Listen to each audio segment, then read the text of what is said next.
Asagao Academy, Normal Boots Club. Yeah, that was PPG saying that. Yeah! Hey guys! Welcome back. And today we are playing a game called Asagao Academy. And oh, who's this coming in?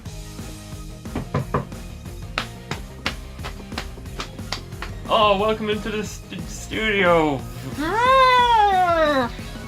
The wild anti-hero. Anti-hero-san! Yeah! Yeah, I'm Japanese now. Well, You made me sound a bit like an elephant. I don't know. Anyway, this is Kate/Antihero, and you can check out her channel, which I actually don't want to toot my own horn, but I've made. Sorry, no. I recently redid her intro and outro for her. I So don't think I had an intro. well, It's got way better. I did them. Sorry. Yeah. Anyway, you can check out her channel. It's going to be in the description. Going to be in the cards with the little I button and in the annotations at the end of the video. We've been advertising her for a while, but we finally got her on the show. Found my way here. Eventually. I was holding the map upside down. Still got to the library though. Yeah. Sorry, that's a reference. We actually played like 4 episodes of this, like a good hour into the game. Oh, God. And we went back, and the footage was corrupt. Like, our audio was fine, the game audio was fine, the screen was just frozen the whole time. So now we're playing this again. Yay. Yay. We didn't actually get anyone though, so it's not too bad. Yeah, we didn't get too far in it, though. Yeah, we're probably going to skip a little bit through till we get to what we did before. But, yeah, let's go. The train made its way along the gentle curve of the coast of Japan, whisking me further and further from home. Across from me sat a boy, face half buried in a newspaper. Oh jeez, I clicked out. He's deeply entranced in whatever article he was reading and hadn't spoken a single word to me, even when I asked if I could join him in the last compartment with any available space. He shrugged, nodded, and adjusted his newspaper without ever making eye contact. It had been almost an hour, in fact, and I did that again, and he hadn't once looked at me. Sorry, I was making the newspaper sounds. Devoid of conversation, I took instead to counting the buttons on a pretentiously lush carmine seats of sea cushions. 1, 2, 3, 21, 22, and so forth, over and over. Not a count. Now and again I turned to look out the window where the trees were blowing by. Sometimes the smeared green would break and reveal the quiet blue of the Sea of Japan.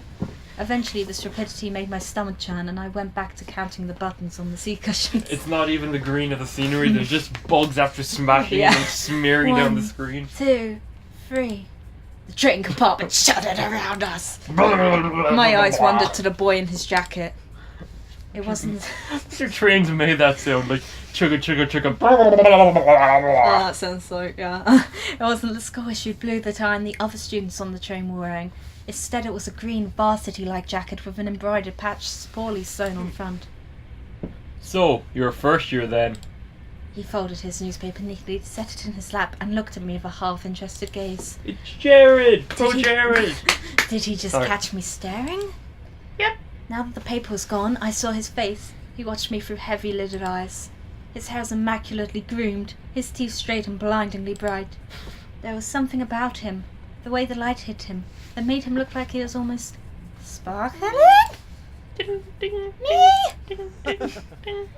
He glanced around the compartment, empty besides us, and laughed. Oh, no, I'm not a first year, I'm a third year.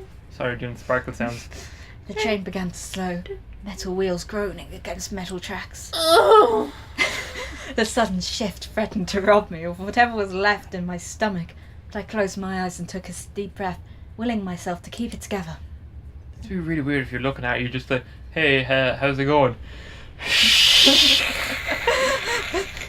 What kind of impression would I leave puking on a student before I even arrived at the academy? Why did you jump to that conclusion? The boy frowned. I picked at the hem of my cotton skirt. That's not possible. I haven't seen you before. It took me a moment of mouth fishing to find a response. It's because I'm a transfer student.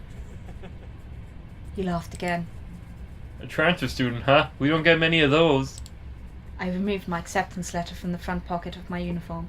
The paper, heavyweight off-white, had accumulated creases from my reading and rereading it, as if the words might have changed since the last time I read it. The boy took it, studied it, and handed it back to me. I'll see you around. Well, Hannah, then, I suppose I'll be seeing you around. My name is Hannah, then. He smiled at me as he picked up the suitcase lying next to him. By the time I hiccuped a response, it's already gone from the compartment. What? That's the hiccup response. Okay, yeah. I stared out into the empty hallway of the train. It was then that I realised, having gotten it from my acceptance letter, he knew what? Knew my name.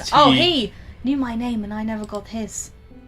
The train settled at the station, and I filed out with the rest of the uniformed students. It was early April, and the last frost of winter had come and gone.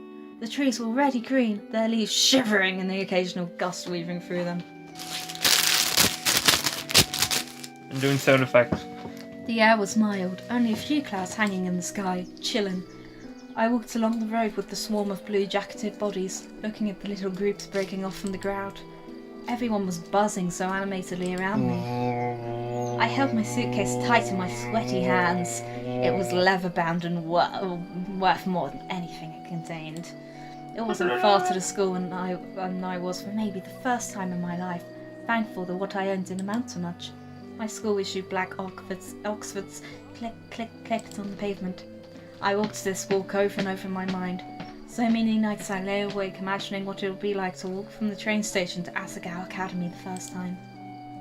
My new start. I always imagined that everything would change for me on this walk.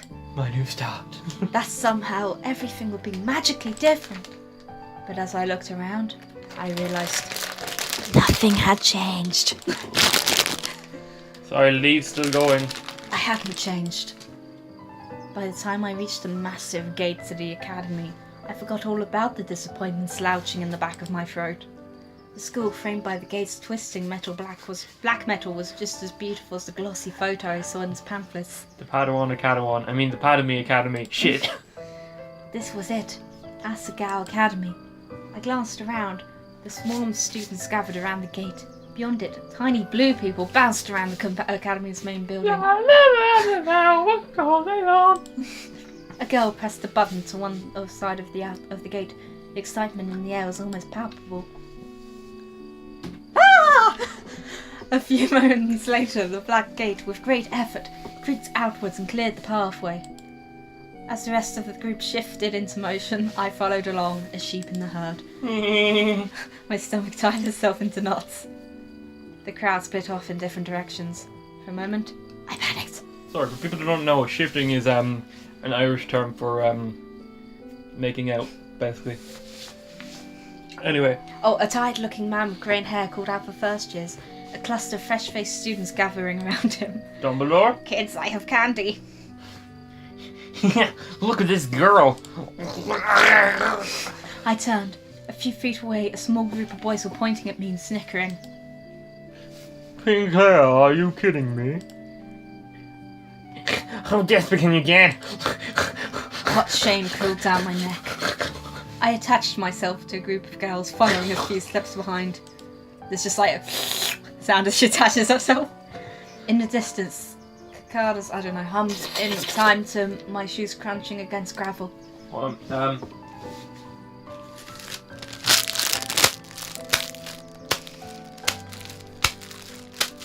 My hair. It wasn't my fault that my hair looked like this. Luckily, I found myself at the girls' dormitory, a large shiny lawn reading Primrose House. Yeah, me with this naturally pink hair. The building dwarfed me in size and sheer intimidation. It just intimidated her. How many students did Asagao have? No! You get the fuck out of here! You ain't coming in me. So I approached... That's what I say to the guys. You say that to all the boys. Yes! When they come up to me at the discos when I was like 13, you're not coming in me. When you were like 30? 13, I said, oh god, because I just realised I hadn't been to disco since then. As I approached the building, a red-headed girl called Ima-chan lingering nearby caught my attention. I looked away. She walked over. Oh, you must be... Oh, you must be my roommate. I eyed her warily. She's smiling and bouncing in a way that suggested her views on life were akin to a perpetual bouncy castle. I think she likes children inside of her. Me? Bingo. Of course, you silly. Bingo! Let me guess from 325. I thought back to That's no good! Gotta go fast! I thought back to the paper I received Chili a month dogs! prior with a list of all the supplies I needed for the year and my dorm arrangements. Oh, yeah, that's it! She laughed, but I couldn't figure out what was so funny. Your face! Was she laughing at me? Oh, triggered! When I found out my roommate was a transfer student, I knew you were going to be a total main character. I'm sorry. A what? When I saw you A outside faggot, Harry! When I saw you outside the gate, I knew it was you. I mean, look at that Yu-Gi-Oh-ish hair. I felt a lump forming in my throat. What was she talking about? She had to be making fun of me. I hadn't spent more than 5 minutes on campus and I was already being mocked. My hands began to tremble. Is there something wrong with my hair? Her face slackened from its amused smile to a more worried expression. Then she began to laugh again. No, it's great. I'm sorry. We're getting off on the wrong foot, aren't we? You must be Hana. You can say it then. I'm my Sasuke, you must be Hana, she said it. I bowed my head. It's nice to meet you, Mai. All your schoolbooks are waiting in our room with your welcome letter and I read the envelope. I hope you're not mad. Mai started walking toward the dorm's front doors. I followed behind like a lost puppy. Did you check in at the front desk already? No, I didn't know I was supposed to. Good, they'll offer to have a staff member give you a tour of the campus, but I could show you around. They're all pedophiles. We don't get many transfer students in year 3, you know. Oh, is that your only bag? Just the one? I'm glad I bought an extra bag of stuff to decorate our room with. I already started, so I hope you don't mind. But I did want to string the lights. I thought we could do it together, you know. She spoke quickly. The words bubbling from her mouth and left me no time to answer until the end of her monologue. Yeah, okay, sounds good. She held the front door open for me and I hurried inside. Girls filed up and down the hallway, howling greetings and exchanging vague niceties that were more often than not. How's your bacon? Look at how tired you got! Please. Seemed like everyone knew each other. I followed Mai as she led me through the maze of students and up 2 flights of stairs. Each dorm floor looked the same as the last. Narrow white doors lining both sides of the pale pink walls. Thin gold numbers were tacked to the front of each, the numbers rising as we climbed. You're not missing anything on the campus, so I promise. Mr. Saitomo does them every year and he's like totally dull. Just drags you around in the entire campus and talks in that weird squeaky voice of his. I'll tell you everything you need to know. I smiled, trying to let this calm my nerves. Thanks. We headed down a hallway on the 3rd floor. Mike stopped us in front of a door labelled 325. Here we are. A faint smell of potpourri wafted through the room. Potpourri. I'm sorry. The walls like the hallway were a soft, powdery pink. Maya ready to face them with a tapestry of posters, magazine cutouts, and photographs. Some of the photos were of cats, but most were of male models and rugged musicians. A bunk bed, 2 writing desks with wooden chairs, a small dresser, and a mirrored vanity, all clearly provided by the school, were the only pieces of furniture in this tiny room. Okay, guys. I think we're gonna leave this here for the first episode. We'll be back with another one soon. We'll be back. Yeah. So again, if you want to check out Kate's stuff, it's in the description and linked at the end of this video. And yeah, go check her out. Her stuff's really cool. She mainly plays kind of Japanese kind of RPG things. Yeah. But yeah, and yours truly might be making a little stop by soon to play a little platform and adventure game sometime soon, maybe. So look for that. James, that sounded a bit vague. They won't know what you're talking about. We did a thing. Just this one. Woo!